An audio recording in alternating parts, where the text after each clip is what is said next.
ലിൻസി അനുമോളിനെ കുറിച്ച് അടുത്ത ആരോപണമായിട്ട് വന്നിട്ടുണ്ട്.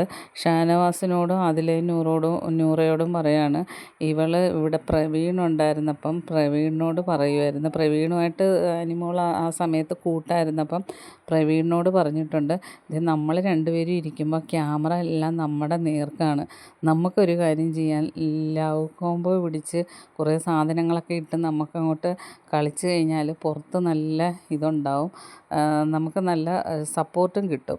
അപ്പം അങ്ങനെ ചെയ്താലോ എന്ന് ചോദിച്ചതാണ് ഇവൾ. അപ്പം ഷാനവാസ് ചോദിച്ചു എന്ത്? അപ്പം നൂറയും പറയുന്നു അവൻ ആദില പറയുന്നു എൻ്റെ ദൈവമേ എന്ന് പറയുന്നുണ്ട്.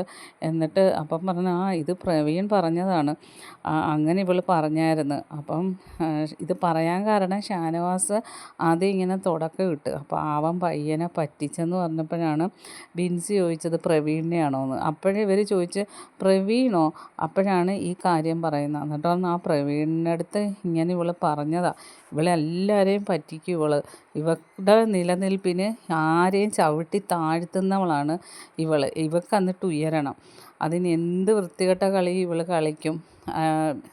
ശൈത്യ പറയുവാണ്, ആ പാവം ചെറുക്കൻ ഇവളങ്ങനെ പറഞ്ഞ് അതിൻ്റെ പിറ്റേ ദിവസം തന്നെ അവൻ പിന്നെ എവിക്റ്റഡായി പോയി.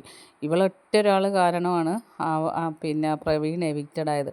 ഇപ്പം അതേ അനീഷേട്ടനെയും അവൾ വളച്ച് ചന്ദനം തൊട്ടും പിന്നെ എൻ്റെ ചേട്ടനാണെന്നും പറഞ്ഞ് ആദ്യ രാത്രി കളിച്ചും തല മസാജ് ചെയ്തും എല്ലാം അയാളെ മയക്കിയെടുത്തിട്ട് അവസാനം അവൾ ചവിട്ടിത്താത്തി. ഇത് ഇവളുടെ സ്വയം പരിപാടി. അപ്പോൾ ആദിലയും നൂറയും പറയും, നമുക്കിനി ഒരു കയ്യകലത്തിൽ വെച്ചാൽ മതി, ഇവളെ വിശ്വസിക്കാൻ കൊള്ളത്തില്ല, ഇനിയിപ്പം നമ്മുടെ ഫ്രണ്ട്ഷിപ്പ് ഇവൾ കോംബോ ആക്കി കളിക്കുമായിരിക്കും, പുറത്ത് ഇവൾ ഇടയ്ക്ക് വഴക്കിടുന്നതും ഒക്കെ. ഇവൾ മഹാകള്ളിയാണ് എന്നും പറഞ്ഞ് ശൈത്യ വീണ്ടും അനിമോൾക്ക് മറ്റേ പ്രവീണയും കൂടെ ചേർത്ത് പറഞ്ഞുകൊണ്ടിരിക്കുകയാണ്.